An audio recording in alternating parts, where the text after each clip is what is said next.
میرے پیارے آقا صلی اللہ تعالی علیہ وسلم کے پیارے دیوانوں، بڑا فرق ہے،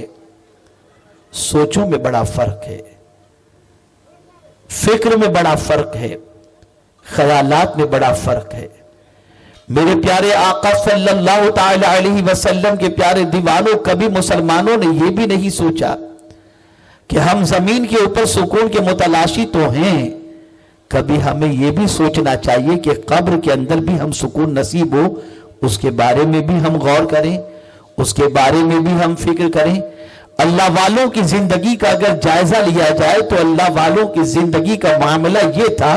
کہ وہ زمین کے اوپر رہتے ہوئے سب سے زیادہ زمین کے اوپر کے سکون کی فکر نہیں کرتے تھے، بلکہ سب سے زیادہ اگر وہ فکر مند ہوتے تھے تو زمین کے اندر کی زندگی کے لیے فکر مند تھے۔ اس لیے کہ زمین کے اوپر اگر انسان بے چین ہے، کسی طبیب سے علاج کروا کر اپنی بے چینی دور کروا سکتا ہے، کسی عامل سے علاج کروا کر اپنی بے چینی دور کر سکتا ہے،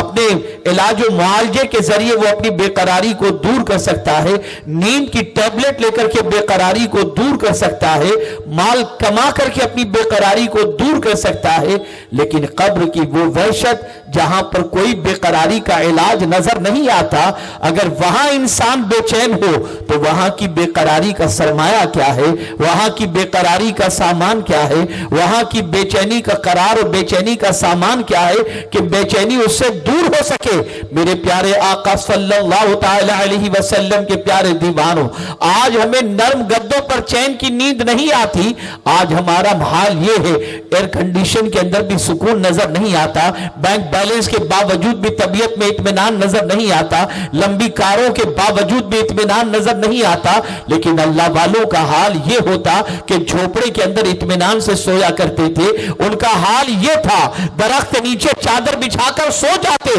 اور چین کی نیند آ جایا کرتی تھی۔ میرے پیارے آقا صلی اللہ تعالی علیہ وسلم کے پیارے دیوانوں، میں آج سمجھانا چاہتا ہوں کہ جس زمین کے اوپر کے لیے انسان سکون کے لیے محنت کر رہا ہے، اس زمین پر رہنا کتنا ہے نہیں معلوم، اس زمین پر زندگی کتنی گزرے گی نہیں معلوم، کب تک جئیں گے نہیں معلوم، کتنا سامان ہم نے جمع کر لیا، وہ سامان استعمال میں آئے گا یا نہیں آئے گا نہیں معلوم۔ قرآن کہتا ہے وَلَا تَنْسَ نَصِيبَكَ مِنَ الدُّنْيَا، اپنے حصے کا دنیا میں جو کچھ ہے اسے نہ بھول۔ مفسرین فرماتے ہیں اس سے مراد صرف کفن ہے کہ اے روئے زمین پر بسنے والے انسان، تو نے اگر محل تعمیر کر لیا، تو نے اگر اپنے جو کپبرڈ کپڑوں سے بھر لیا، تب بھی جب اس دنیا سے تو جائے گا تو تیرے ساتھ جو چیز جانے والی ہے وہ صرف کفن ہی جانے والا ہے، اور کوئی چیز تیرے ساتھ نہیں جا سکتی۔ میرے پیارے آقا صلی اللہ تعالی علیہ وسلم کے پیارے دیوانوں، ہمیں سمجھنا ہے کہ جس زمین پر ہمیں زیادہ نہیں رہنا اور کتنا رہنا ہے یہ بھی ہم نہیں جانتے، ہم اگر ساری تبودو اسی زمین کے لیے کریں تو ہم سے بڑا بے وقوف کوئی دوسرا نہیں ہوگا، اس لیے کہ ہم نہیں جانتے کہ قبر میں ہمیں کتنا رہنا ہے، ہم نہیں جانتے کہ قیامت کب قائم ہوگی، لیکن ہمارا ایک لمبا عرصہ قبر میں ضرور گزرے گا، ہمارا ایک لمبا عرصہ میدان محشر میں ضرور گزرے گا۔ لیکن میرے پیارے آقا صلی اللہ تعالی علیہ وسلم کے پیارے دیوانوں، کبھی وہاں کی بے قراری کے حوالے سے، کبھی وہاں کی بے چینی کے حوالے سے ہم نے کچھ سوچا کہ اللہ اکبر، قبر میں کوئی ہوگا تو نہیں جو ہمارا دل بہلا سکے، قبر میں کوئی ہوگا تو نہیں جو ہمیں تسلی دے سکے، قبر میں کوئی ہوگا تو نہیں جو ہماری بے قراری کو دور کر سکے، قبر کے اندر کوئی ہوگا تو نہیں جو ہماری بے چینی کا علاج کر سکے۔ آئیے ہم مدینے کے تاجدار سے پوچھتے ہیں یا رسول اللہ صلی اللہ تعالی علیہ وسلم،